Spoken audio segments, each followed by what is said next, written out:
Ito po yung sakayan po, oh, sa paakyat na to sa pangalawang station.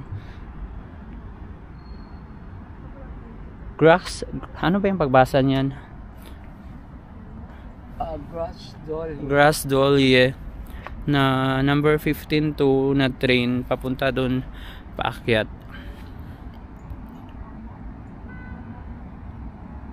Oh, i-send mo nga muna sa kanila, ipakita mo doon.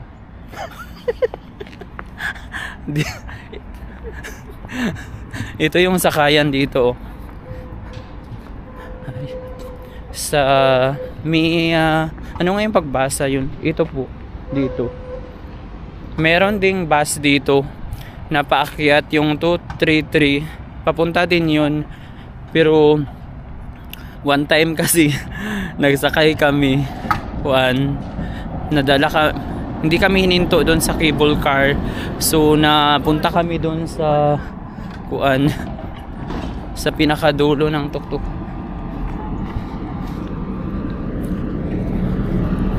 Tapos ayan po, pupunta kami na hindi pa to andar.